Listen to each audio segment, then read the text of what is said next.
सोयराबाई देशमुखांची मुलगी म्हणून घ्यायला लाज वाटते मला. अगं शेण घातलंस माझ्या तोंडात. काय शेण घातलंस? अगं काय हे ज्योती, आता शेण घातलंस तोंडात? तुला दुसरं काय मिळालं नाही? गुळ खोबरं? आपल्या आईला काय आवडतं हे सुद्धा कळत नाही? आत्ताच्या आता चालायला लाग माझ्या समोरून. तोंड काळा कर. ज्योती, मोठ्या माणसांचं ऐकावं. जा त्यांचं तोंड काळं कर. आधीच उजेड पडलाय. तू फसवलास माझ्या पोरीला. असा सूड उगवलास काय? सूड उगवला ना सासूबाई, सूड अजून उगवायचंय. हे तर फक्त सॅम्पल आहे. आगे आगे देखो होता है क्या. चालता इथून. मी जायला आलोय, मी तर राहायला आलोय. हे काय धर्मशाळा वाटली का काय तुला? अरे कोण म्हणतोय धर्मशाळा आहे? ही तर माझी सासूरवाडी आहे. आणि सासूरवाडीत जावयाचा अर्धा हिस्सा असतो. जावयाचा म्हणजे मुलीचा. विलास विलास बघतोस काय? धर याला. आवाज खाली जास्त बोलायचं नाही. कायद्याप्रमाणे माझ्या बायकोची अर्धी वाटणी आहे इस्टडी मध्ये. काय ग? हमन हमन. ज्योती, काय विलासराव, आता कसं वाटतं? उद्या सकाळी वकील घेऊन येतो आणि कोर्टामार्फत वाटणी करून घेतो. कोणाची हरकत असेल ना तर या पुढे. तू काय ऐकत उभी आहेस? जात. तू काय ऐकतेस? चल वाट वाट. का जावई बापू म्हणाला लाज वाटते का? चले वाट.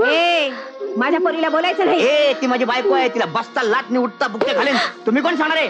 चले वाट.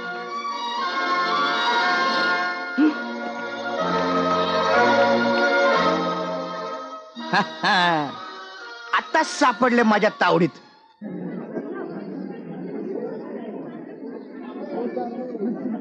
कायद्याप्रमाणे जमिनीची वाटणी झाली. आता वाटणी या वाड्याची. काय मंडळी? बरोबर. मी वाड्याची वाटणी होऊ देणार नाही. चालेल. काय वाड्याची वाटणी करायची नसेल तर करू नका. काय आम्ही वाड्यात राहतो, तुम्ही जाऊन मळ्यात राहा. काय? अरे वा, मऊ लागलं म्हणून कोपरानच खाण्याला लागलास की. ओ विलासराव, दगड जरी असताना तरी सुरुंग लावून फोडला असता. काय हो मंडळी, चला वाटणी करा वाटणी करा. या इथून हे हद्द सोराबाई देशमुखांचे आणि या इथून हे हद्द दीपकराव जाधवांचे. काय मंडळी? आणखीन एक, आमच्या हद्दीत घुसखोरी अजिबात चालणार नाही. अरे मंडळी लवकर करा, अजून भांड्यांची वाटणी व्हायची आहे.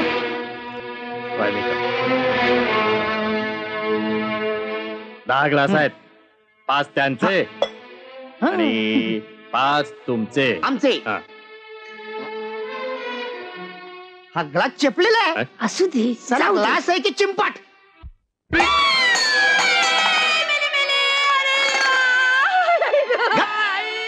सासूबाई, ग्लास तुमच्या पायाला नाही झोपाळायला लागलाय. तिर तिर तिर तिर तिर तिर तिर तिर.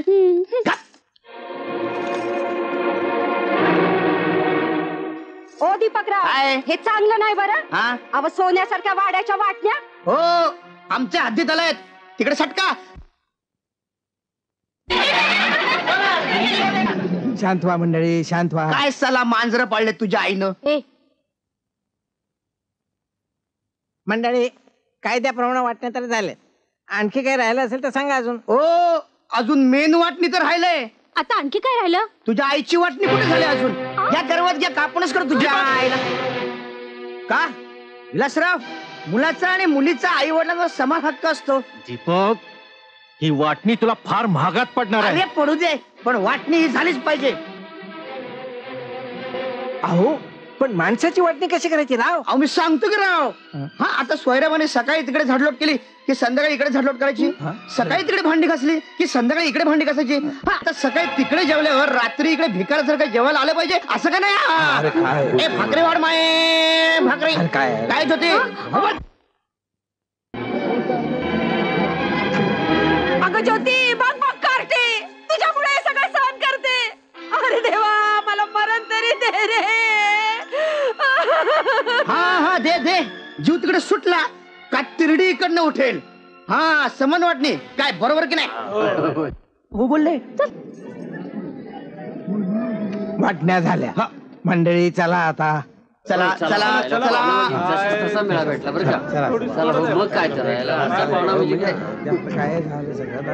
चला चला चला. काय सासूबाई, आता कसं वाटतं? दीपक, काय होते? तू नाराज झाली? रुसली? अरे तुझा रुसवा मी आत्ता करतो. हाय काय नाही काय? अरे देवा, लाज तरी आहे का? तुझ्या देखत काय बघते मी होय, आमच्या हद्दीत बघायचं नाही. आमच्या हद्दीत आम्ही काय पण करू. हा एवढं जर असेल ना तर सूत्राला बोलवा आणि पार्टिशन घालून घ्या. अर्धे पैसे आम्ही देऊ. काय ग नाही म्हण. उभ्या आयुष्यात कोणाच्या वाळल्या पाचोळ्यावर पाय नाही ठेवला मी, आणि तू त्यांच्या इस्टेटीची वाटणी करून आलास. शरम नाही वाटत? पण बाबा चोप. एक शब्द बोललास तर थोबाड फोडीन. नालायक. घराण्याची आबरू मातीत मिळवलीस तू कारत्या. दिप्या मुर्द्या, अरे आपण आपल्या कष्टाचं काय मिळेल ते खावं. दुसऱ्याचं सोनं असलं तर त्याकडे बघू नये. देऊन टाकता त्यांचं काय घेतलं असेल ते. बघ पाहिलीस, अशी असतात साधी भोळी माणसं, देवाचा अंश असलेली. अशी असावी आई वडिलांची शिकवण. नाही तर तुझी आई माडाच्या टाळूवरचं लोणी खाणारी. अरे तू तिला का बोलतोयस? त्या सुनबाईचा काय दोष आहे? नाही आई, तिला कळलं पाहिजे. माझ्या बहिणीचा सासूरवास, हिच्या आईचा लोभ.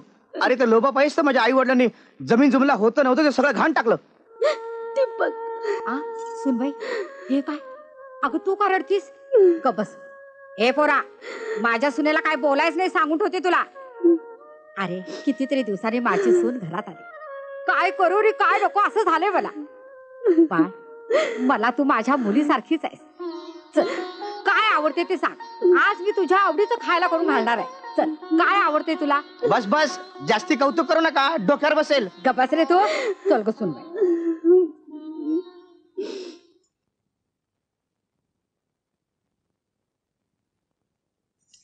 ज्योती. काय आई? ज्योती, अगं तुला कौतुकानं वाढवलं, त्याचे चांगले पांग फेडतेस तू. अगं पण रागवायला काय झालं एवढं? रागवायला काय झालं? दुश्मन घरात आणलास तू, माझा दुश्मन. आई अगं तो मला, तुझ्या भावाला, भिकला लावल. तुझं बी वाटोळं करील तो. त्यापेक्षा सोडून दे त्याला. काकणभर सरस नवरा करून देते मी तुला. आई, अगं असं म्हणताना तुला काहीच वाटत नाही? अगं तो नवरा आहे माझा. आई, हा विचार तरी केलास कसा तू? माझा ऐक, तो तुला नांदवणार नाही. काय झालं? अरे नाही नंदवली तर नाही नंदवली म्हणतो मी. आणि काय सासूबाई, माहेर असं कितीसं लांब आहे. उचललं इकडनं आणि टाकली तिकडे. काय ऐक ऐक ऐक, कसा बोलताय बघ. अगं पोरी, अगं माझं ऐक, अजून येळ गेलेली नाही. हा, वेळ तर कधीच निघून गेलाय सासूबाई. आता तुझा काही उपयोग नाही. काय ज्योती बोल. माझे मला पुरे. ज्योती, माझं ऐक. आई, मला तुझी क्यू करावशी वाटते का? नवऱ्याला कसं सांभाळावं हे सांगण्याऐवजी नवऱ्याला सोडून दे म्हणणारी आई मी कधीच पाहिली नाही. काय सांगतेस? मी म्हणतो ज्योती तू आता दुसरं लग्न करच. दुसरं लग्न करच म्हणतो मी. पण एक लक्षात ठेव सासूबाई, मी या घराची उभी वाटणी केली, त्याला नाही साला आडवी वाटणी करायला लावली तर नाव सांगणार नाही दीपकराव म्हणून. हा अगं बघ बघ कसा बोलतोय बघ. अरे देवा, यानं तर इस्कोट केला माझ्या संसाराचा. आणि या पोरीनं धड्या अंगाला पिस लावून घेतली.